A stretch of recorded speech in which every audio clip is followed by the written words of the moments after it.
Hey guys, welcome to another video, Purple Political Talk here, and today we're going to be talking about the 2020 presidential election and my prediction and do an update on it. So, this election is changing very constantly. Day in, day out, we're seeing shift in polling numbers, shift on other data, and just general support nationwide. So, we're going to look at all those aspects to craft up my prediction and fill up this map to show what I think will currently happen if the election was essentially held today. So before we get started, please remember to like, subscribe, and turn on notifications to be up to date with our latest content. So let's get started with this presidential prediction. So right now, I would see the race falls in. We're currently in that time frame of very flip floppy. We're seeing very good days and weeks for Biden in some instances, very good weeks for Trump in other instances. And I'll tell you this: Donald Trump has skyrocketed in support compared to where he was 2 to 3 weeks ago. Last week, we started to see some of the more impactful changes in the electorate, and now we're seeing where this election stands as of right now. At this point in time, Donald Trump has a lot of support, and one major reason: the riots really have affected everything.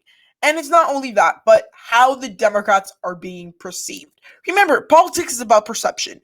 And honestly, a politician, whether it's someone, an insider or an outsider, they're trying to paint their opponent as the look of all evil. So I think honestly at this point in time, we must understand that one thing that Donald Trump's campaign is doing very good at is attacking.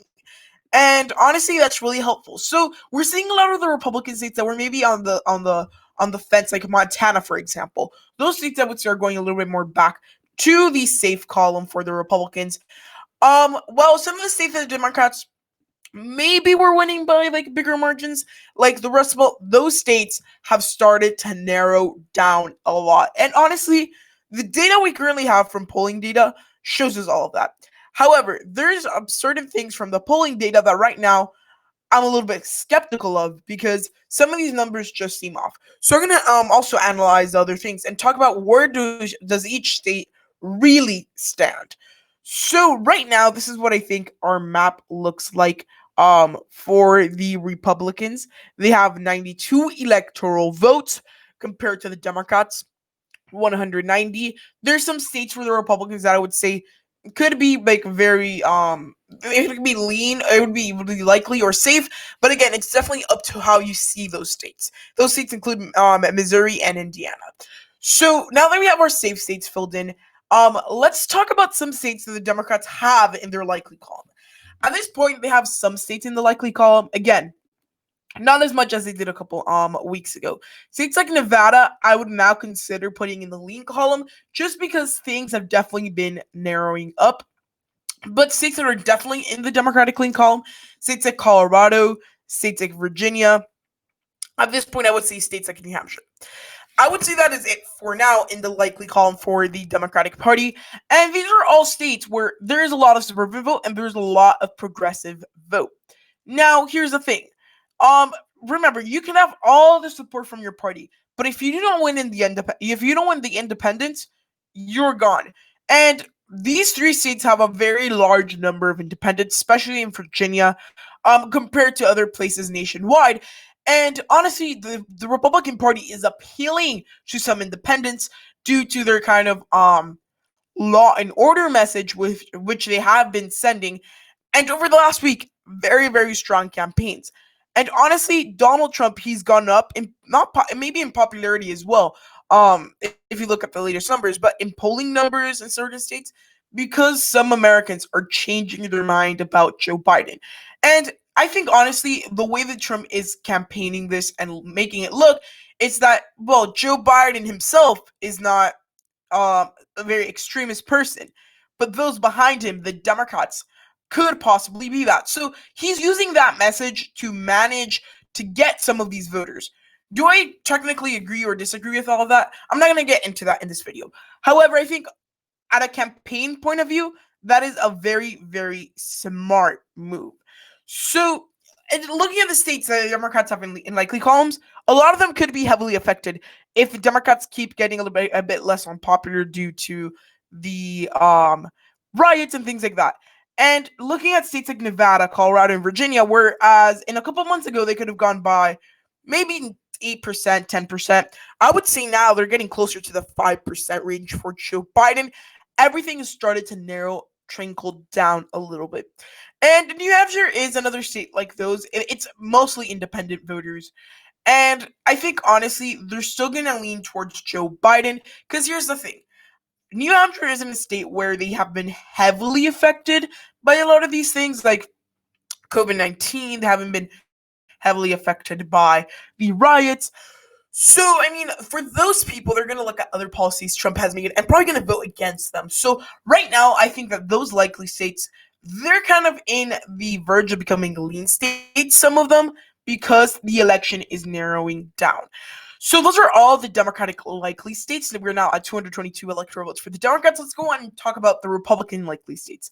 I honestly feel like the Republicans have made a lot of progress in a lot of these states, and some states where maybe perhaps it wasn't as solidified before compared where it should have been or it has been in the past. We're seeing the Republicans make a lot of progress when it comes to this election. Honestly, I could say states like Texas, I will feel like now are in the likely column for Donald Trump and his campaign. And just looking at some other states like South Carolina, Indiana, Missouri, these are states that are kind of heading towards being safe after a couple of weeks being in the more of the upper likely column for the Republicans. So in a lot of these states, what we must analyze is we have a big wave of anti-Trump vote that has started to roll back a little bit. So in Alaska, we had the very big, like I guess, third-party movement, which is always there, that was very anti-Trump. Those voters kind of are starting to go back a little bit and split off a little bit between both parties. I think it's still going to be within like a 12-point margin of victory for the president. Well, in Missouri, we're seeing something similar. We have a lot of minorities here, especially in the two big cities in Kansas City and St. Louis. And we saw a lot of these different things, like the protests and Black Lives Matter that really helped out Joe Biden here. Now, remember, this is a thing that Black Lives Matter, the Democrats got behind it. In certain aspects, it helped them. In certain aspects, it hurt them. And in a state like Missouri, that kind of boomerang effect that we're seeing is starting to show a little bit. And the Republicans are headed towards, I would say, a little bit more than 13% margin of victory. Indiana is Mike Pence's home state. The Democrats could probably make some inroads here amongst the suburban parts of Indiana. And honestly, if they're going to get close to winning here or even getting anywhere remotely close, that's one of the areas they will need to carry. If they're not able to carry Indianapolis and the suburbs and some of the bigger cities up near Michigan and Illinois, the state of Indiana is not going to be that close, considering Mike Pence is from there. And South Carolina is also a state. The Sun Belt is changing very quickly in favor of the Democrats. You could say that most states in the Sun Belt, whether they're solidly Republican or have had Democrat roots in the past, they are currently through a process of transformation. There's a lot more minorities there, and honestly, that's something to notice. South Carolina is one of those states that has heavily been trending Democratic, and honestly, this election, a lot of people could have seen it getting super close. Right now, I don't think the election is headed towards that path. And remember, Donald Trump has made significant gains with minorities during this election. Latino support is up, Black support is up, which again, if the Democrats are able to carry some white working class voters, great. But they're also going to have to defend those minority voters they might be losing to the Republicans, which it's not a big percentage. It's not a majority perhaps, but it's still a very big part of the Democratic electorate. And lastly, the state of Texas. This state, a lot of people would be a little bit flip-floppy on where to put it. Some people put it even as close as tilt. Some put it as safe Republican. Right now, I feel like it falls in the likely column, more or less because we're starting to see some Texans, especially the Texans in the suburbs, that perhaps before they would have heavily considered voting for Joe Biden, they've gotten scared because many different things are happening nationwide with these riots. I'm going to tell you, these riots, or quote-unquote peaceful protest, have heavily affected some of these states and their chances for the Democrats. Because look, let's say like Texas, the Democrats, they're not going to win by only winning the Democratic vote and some independents. They're also going to have to carry some of the moderate Republicans. And at this point in time, yes, they could have carried some moderate Republicans, but it's not going to be enough to push them over. I think that Joe Biden can make some gains, but again, remember, Joe Biden is not the superstar campaigner that at last minute he does very well. Remember, I think more Joe Biden is the opposite of that, where last minute he does a little bit worse. And honestly, at a nationwide campaign where you have to focus on 50 whole states, it's going to be in a federal district. It's going to be a little bit harder for him. And Texas at this point would say falls like 5% for the Republicans. So those are our likely states. And we currently fall at 163 electoral votes to 222 for the Democrats. So now that we did all of that, let's go and talk about the lean states for the Democratic Party. So here's where it's going to get a little bit more tricky to classify because we have polling data that tells us these states are clearly in the lean column. More about the 3-point range. However, some of these states are a lot closer than perhaps. And this election is tightening up, however you look at it. And there's going to be parts of this election that truly are going to come down to very small margins.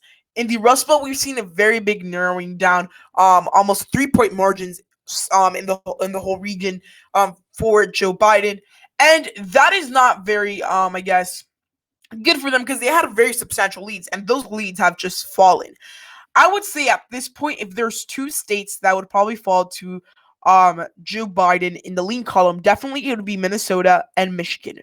These two states, even though Michigan is the closest state out of the Rust Belt because there was a big Republican heavy poll there that really pushed it a little bit. I think, like, honestly, Michigan is a state where the economy has been thriving before COVID and even during COVID.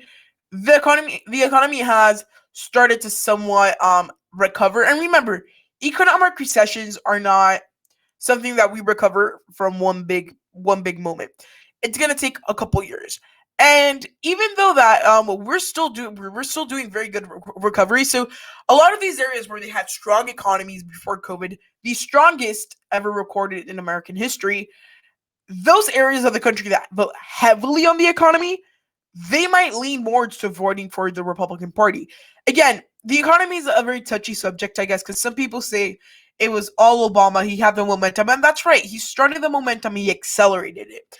However, keeping an economy up, growing to grow that momentum, it's not super easy. So that's something else to analyze. And looking at these two states, which right now I feel like only two lean states for the Democrats, I would say that it's really going to come down to minorities. And in these states, the minorities are somewhat stronger for them. And the Rust Belt is an area where the Democrats will probably succeed because they only have to flip 10,000 votes. However, there's other voters that really easily might flip.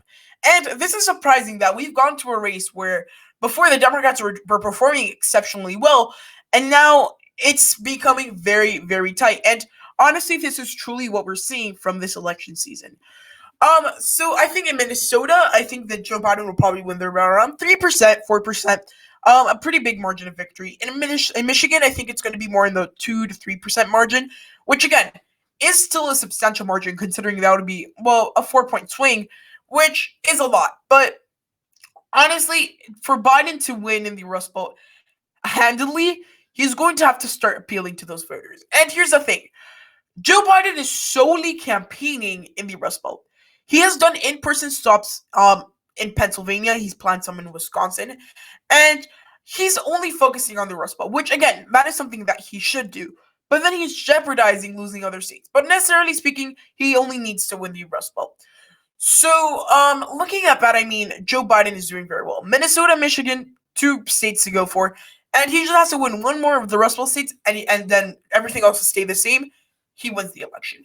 So that is the state of Michigan. Now I want to talk about the lean Republican states because at this point in time, there's not many lean states for the Democrats.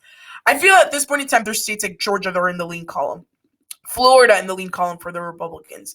I would say states like Iowa are in the lean column, Ohio in the lean column. And even, Nebraska's second in the lean column, and Maine's second in the lean column. So again, this map currently looks a little bit off because a lot of these projections and forecasts are not showing you what some of the voters are thinking. And right now, I know for a fact in a lot of these states, voters have started to more make of their mind. So right now, I guess the more controversial call here that I have is the state of Florida being in the lean column for the Republicans. And here's the thing. Polling data shows him ahead by 1.8, Joe Biden.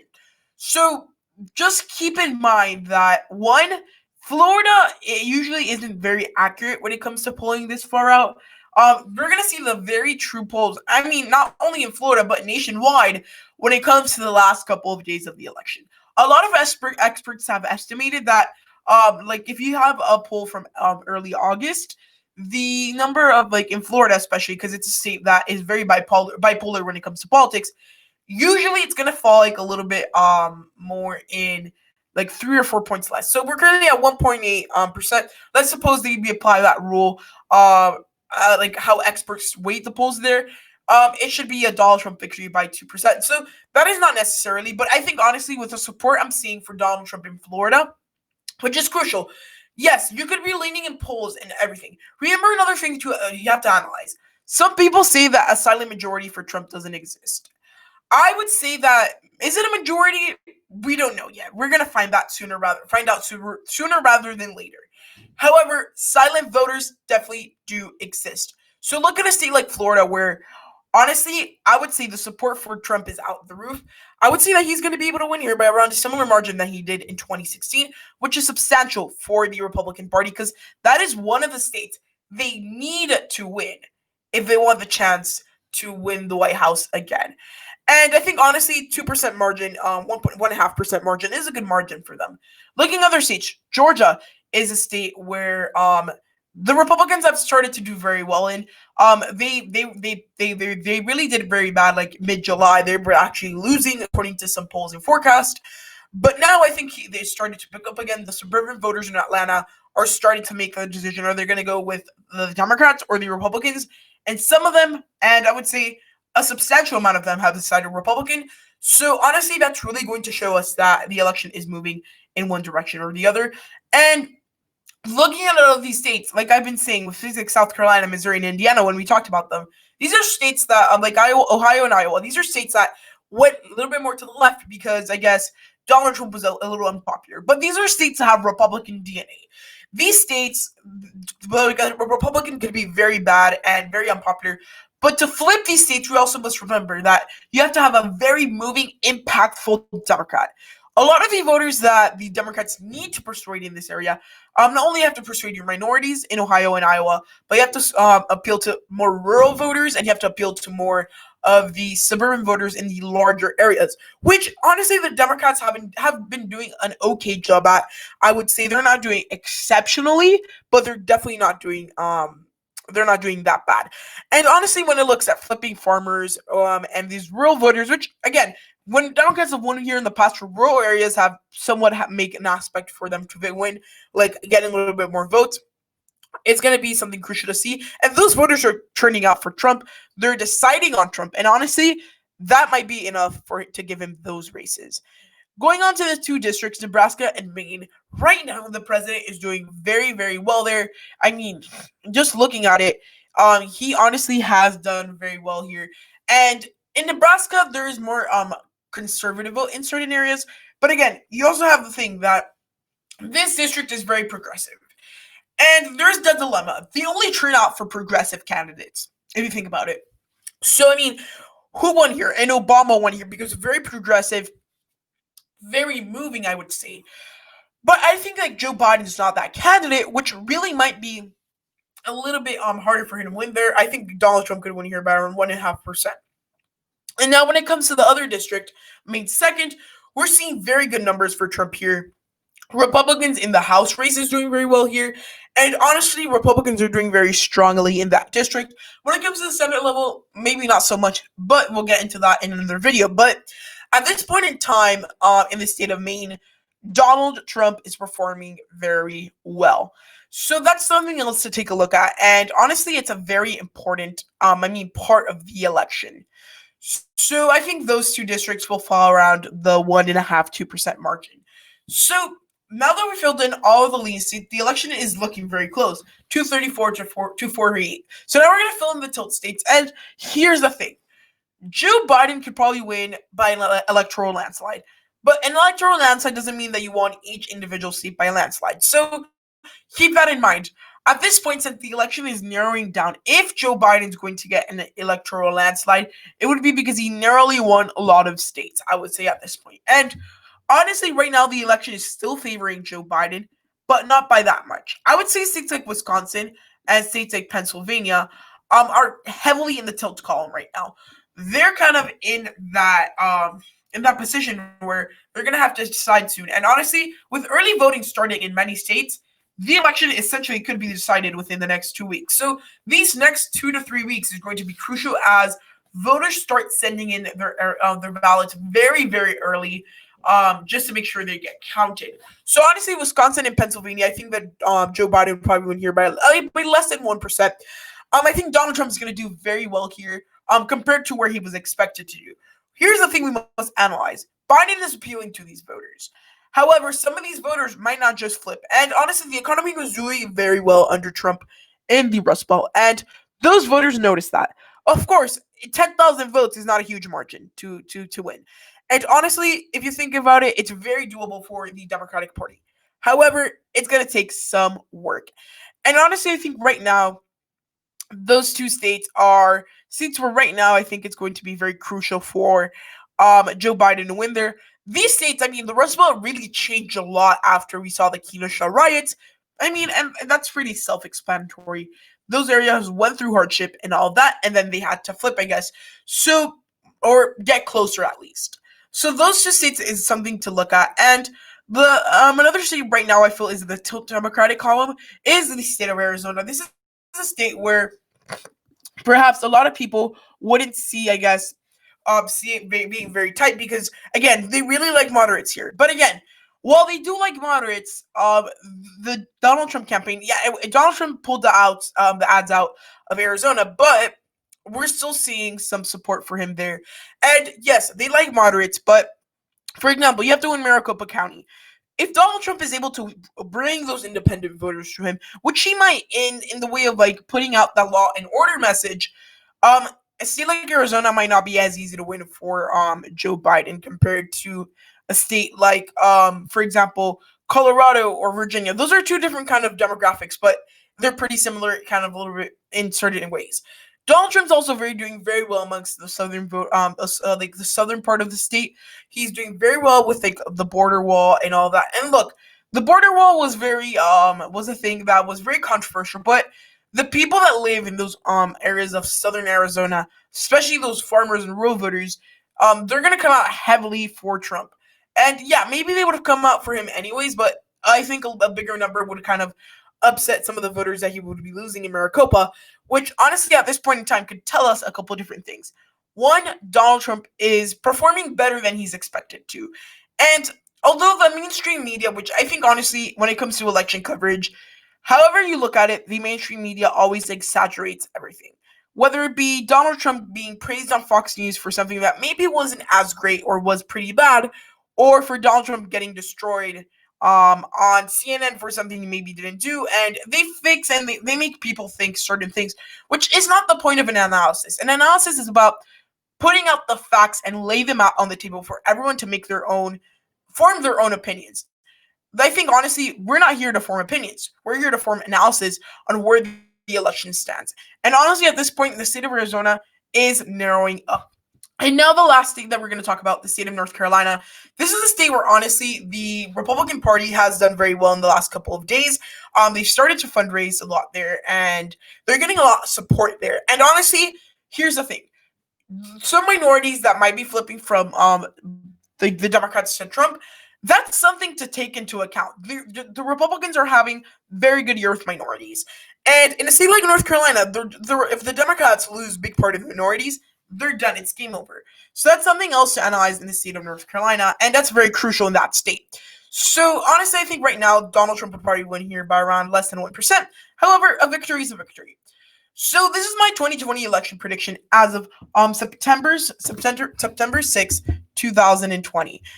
So I hope you guys enjoy the video. If so, please give me a huge thumbs up, like, subscribe, and turn on post notifications to be up to date with our latest content. Hope you enjoy the video, and goodbye.